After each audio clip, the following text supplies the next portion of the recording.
The Recovering Hunbots website has given us some more Onpassive updates, so without further ado, let's get right into it. Karma's a bitch. Queen of Karma.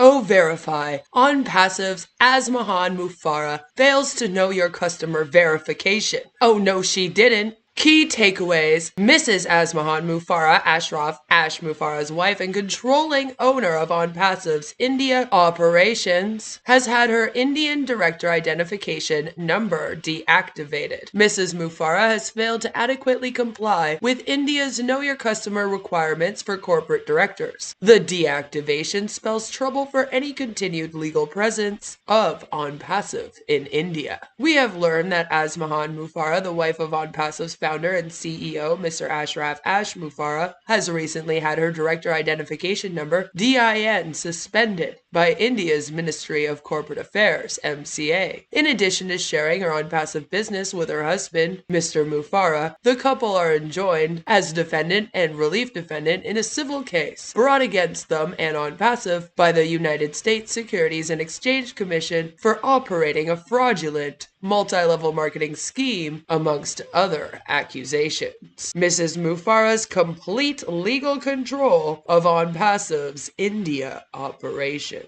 Mrs. Mufareh was one of the original directors of Onpassive Technologies Private Limited, responsible for all of Onpassive's operations in India, owning 99.99% of company's shares. She remains the overwhelming majority holder of the company. Mrs. Mufareh shares ownership on OPTPL with one Indian national, as required by Indian law, who owns a paltry 0.01% of the company, one of 10,000 shares. While there have been changes in directorship over the years, Mrs. Mufareh retains full control of the Indian corporation based on her outstanding share ownership. The rule of DINs in Indian businesses. Since 2006, any person acting as a director for an Indian-based business must establish and maintain a director identification number, DIN, a process managed by India's Ministry of Corporate Affairs, MCA. Any initial directors of a company established after 2006 are required to have a validation DIN before the company can officially be established and registered with the Registrar of Companies, ROC, itself, overseen by the MCA. The DIN must be periodically renewed by each individual director. Renewal is a short, straightforward process that can usually be completed in a matter of minutes. Failure to renew a DIN can result in a suspension and eventual cancellation, and additional penalties may be levied against both the assignee and any companies to which the DIN is associated. Asmahan Mufareh's DIN suspended.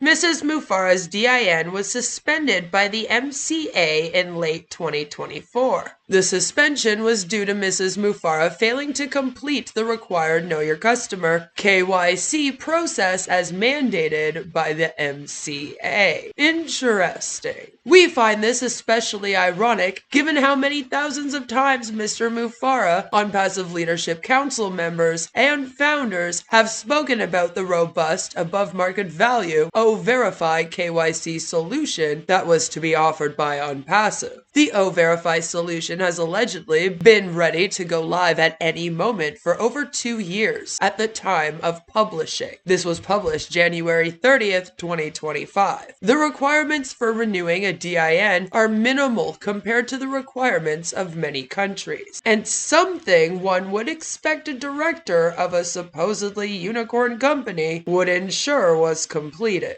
After all, those mythical billions of dollars are put at risk by not spending 15 minutes and approximately $60 US to complete the renewal KYC process. As a foreign director, the only requirements for Mrs. Mufareh to renew her DIN are: Number 1. Complete an electronic personal information form, already pre-filled from her initial DIN application. Number 2. Enter and verify her foreign United States telephone number with a one-time password OTP. Number 3. Upload a copy of a recent utility bill or other proof of address for Mrs. Mufareh. Number 4. Enter the information from and upload a copy of a valid, non-expired, non-revoked, valid for travel passport issued by the country of residence, i.e. the United States. Number 5. Electronically sign the renewal. And number 6. Pay the approximately $60 US fee. Again, this is a straightforward process that thousands of foreign directors complete on a daily basis. While, based solely on the records provided by the MCA, we don't know why Mrs. Mufareh was unwilling or unable to complete the process. Based on additional information we have from other sources, we know there is something preventing an easy renewal for Mrs. Mufareh, which we encourage readers to conclude for themselves. Implications for Onpassive India and Mrs. Mufareh. As any official filings by a business must be signed for or electronically endorsed, its directors, identified by each director's personal DIN. Without a valid active DIN for a director, the company is unable to file any required documents or forms. This includes mandatory annual reports, changes in directors, changes in ownership, and voluntary winding down of the businesses associated with a suspended director. Onpassive's India Corporation has subsequently fallen out of compliance with the ROC. Unless corrective action is taken, not only does the company face potential fines and penalties, it also risks being struck off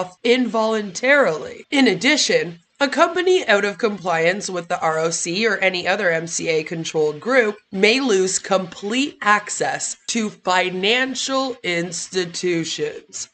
This could potentially prevent access to any funds remaining in Onpassive's cash accounts at Standard Chartered Bank. Yeah, that bank. It also prevents Eswar and Co., Onpassive India's statutory auditors, from attesting to the validity of any financial standing claims of the company. Mrs. Mufareh could personally face fines and a complete permanent ban from being a director for any company in India. While her DIN suspension is active, Mrs. Mufareh is unable to form a new company and is enjoined from being named as a director to any existing company within India. 100% legal, 100% compliant, 100% registered in every country. Regardless of the constantly repeated claims made by Mr. Mufareh and nearly everyone involved with Onpassive, Onpassive has never been legally registered with every country in the world. In fact, they were only ever legally registered in 5 countries at their peak. Now they risk adding India to the list of countries in which they are not registered. India is the latest country, but not the first, in which Onpassive is now out of compliance with the country's laws. As ONFusion Technologies continues to ramp up, India will not have any legal operations for the new company. Founders are encouraged to ask themselves if they can trust their futures with companies, regardless of what they call themselves, whose owners and directors are either careless or unable to do the bare minimum to maintain compliance for legal operations. Right. Take a moment if you're an O founder and just ponder that. Also posted on January 30th was this update. ONFusion Technologies, is Ash Mufareh making the same critical mistake he did with Onpassive? Has Mr. Mufareh chosen the wrong team again? Key takeaways. Onpassive's second coming as ONFusion Technologies is off to a rocky start. As with Onpassive, some of the decisions being made by founder and CEO Ashraf Ash Mufareh may prove fatal yet again. Former staff and those with knowledge of the current situation have shared their thoughts with us and continue to. As Ashraf Ash Mufareh continues his struggle to relaunch the apparently failed Onpassive as ONFusion Technologies, more former staff and those with knowledge of the current situation have spoken with us to provide their perspectives. However, some background as well as details where revealing for the first time is required to to understand the balance of this article. Get ready, everyone! Onpassive in Dubai. As we've discussed previously, when Onpassive expanded its operations into Dubai, United Arab Emirates, Mr. Mufareh had a previous Onpassive founder, Mr. Mohammed Kamal Anwar, form a single-person company. Under this arrangement, Mr. Kamal retained 100% ownership and control of all operations within Dubai. This included the affiliate agreement founders signed, putting all aspects of commissions and products available for resale under the singular control of Mr. Kamal. Beyond Onpassive's commercial offerings, Mr. Kamal also had full control of O Media and all staff in the Middle East operations of Onpassive and O Media. We have been told by multiple sources that tension ran high and disagreements were frequent between Mr. Mufareh and Mr. Kamal starting in late 2023 and reaching a boiling point in early 2024. In late June 2024, Mr. Kamal and many of his Dubai-based team fled Dubai. At the same time, all Onpassive services were shut down under the guise of a planned migration period. The reality was being hidden from Onpassive founders, affiliates, and the minuscule non-founder retail customer base. This was possible only due to Mr. Mufareh handing over complete legal control of Onpassive's core teams, contracts, and financials. While the majority of Onpassive Dubai staff sided and departed with Mr. Kamal, a few chose the side of Mr. Mufareh. One of these siding with Mr. Mufareh, Mr. Ahmad Sawafta, had agreed to help Mr. Mufareh in his time of desperation.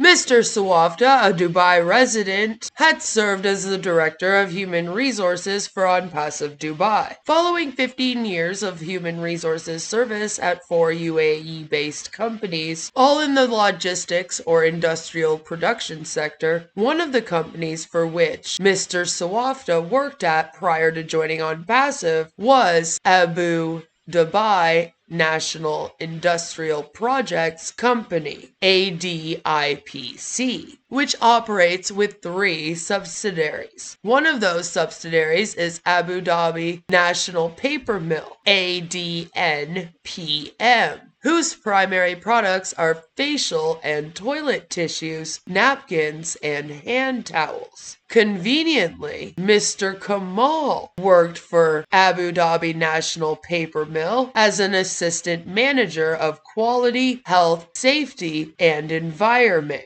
QHSE, before being promoted to manager of QHSE.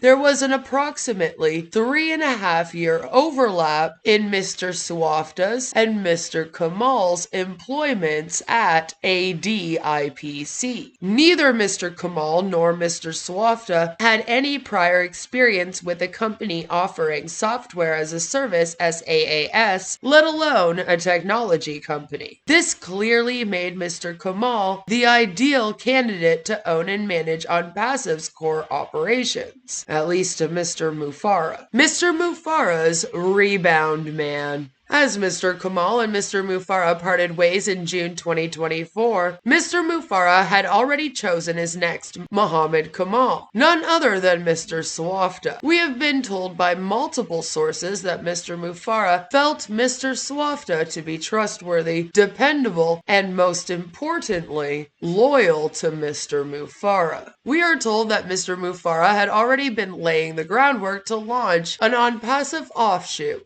not under the control of Mr. Kamal. This is evident by the fact that it took under 3 weeks for Mr. Sawafta to formally establish the first of the new companies in Dubai. On July 17, 2024, Mr. Sawafta legally established and licensed ONFusion Smart Technologies LLC as a single-person company with the UAE Ministry of Economy under the Dubai Department of Economic Development. This new corporation would be the first legally established operation of the new ONFusion. Here is the document here. There's the date, July 17th, 2024, ONFusion Smart Technologies LLC. And Ahmad's name is down in the bottom left corner. Look at that. Former staff and co-workers we've spoken with have expressed quite differing views of Mr. Swafta than those Mr. Mufareh has. We have also been told that they personally feel mismanagement of key aspects of Onpassive's Dubai operations and the resulting chaos were often the result of actions and decisions made by Mr. Swafta. Another poor choice by Mr. Mufareh? My name is Mufareh, and I'm your friend. When Mr. Mufareh first announced Onpassive's expansion into Dubai, he constantly bragged about how he chose the best team, the best of the best. The boastfulness continued well into 2023, as he constantly praised the team he had selected. Every marketing stunt, pointless award won, every conference Onpassive Dubai staff attended was another chance for Mr. Mufareh to pat himself on the back for his choices. As we have seen, that pride and confidence quickly took a turn when those Mr. Mufareh had personally selected turned on him, leaving him in the position of having to basically rebuild his business. Based on our discussions with those having intimate knowledge of past and current situations, we foresee the same happening again with ONFusion. We have been told Mr. Mufareh and Mr. Swafta have hired actually qualified staff, only to have them depart shortly thereafter. Allegedly, any staff who ask too many questions or propose alternative options to Mr. Mufareh's perfect plans have been summarily dismissed. The inability to hire and retain true top talent appear to be contributing to the delay of launching ONFusion. ONFusion Smart Technologies LLC was also to be the corporation facilitating payment processing for ONFusion sales. We've seen documents showing exactly why this won't happen as planned, and we'll be sharing some insight into that issue soon. If the relationship between Mr. Mufareh and Mr. Swafta was to sour, and the Dubai Corporation were to handle all financial transactions and affiliate commissions, ONFusion could find itself in the exact same position Onpassive found itself 7 months ago. Once again, the core of Mr. Mufareh's operations are in the control of a single man, a man who could pull the rug out from under Mr. Mufareh's feet at a moment's notice. If that were to happen, would Mr. Mufareh have the energy to start over again and establish whatever Onpassive 3.0 would be called? Onpassive Fusion Max. Will Mr. Mufareh be open and honest with Onpassive founders this time around, or will he again keep the true legal and power structure shrouded? Why does Mr. Mufareh not establish companies wherein he and or his wife personally retain 100% control and ownership? Well, we can guess. Is placing the entire existence of a revolutionary, never before seen artificial intelligence technology company in the hands of people with no professional technical experience the thing that finally deliver to founders untold wealth? Could hiring former managers of a toilet paper factory as linchpins be what the information technology sector has been missing all this time? We'll leave that for you to decide. In the town of Digitalville, where fortunes are made and lost at the click of a mouse, one scheme has captivated the hearts and wallets of many. Now, on Deceits of Digitalville. He told me all I had to do was sign some paperwork, and then he would take care of everything else. All the business and all the money and employees, everything. Ash would do it. So I did. I signed the papers and did my best signature on them too. And we did get a lot of money, but now they're being sued. I don't want you to talk about this anymore. Oh, well, okay. I was just telling my sister the story of that amazing business that we got a part of, you know, and everything that was like going on with it. I thought maybe even one day, maybe she would join us. I said I don't want to talk about it! Later that night. Luna! Luna! Luna! What is it? It is an ungodly hour and I was asleep. I'm sorry, Luna. I'm sorry. Please forgive me for everything. How dare you get me involved in so something sorry, like this, Luna. I'm Jasper? sorry. A scam? I can't believe you would I know, do I didn't this mean to to me. hurt I you. thought you were supposed to protect me as a husband, and now I can't even tell my sister. I'm so I can't sorry, believe you Luna. right I'm now. sorry. I need to go think about this. Leave me alone. I'm going inside. Luna! Will Jasper and Luna make up? Will they figure out what went wrong with the business? Stay tuned for the next episode of Deceits in Digitalville. What do you think about all of this that's going on? Are you excited to get some more information about who Ahmad is? Let me know all of your thoughts down below. Make sure you subscribe to keep up to date with the latest going-ons of Onpassive and ONFusion. Links will be down below in the description if you want to check this out for yourself. And I'll see you all very soon with another one. I love all your faces. Mwah! Bye! Queen of Karma.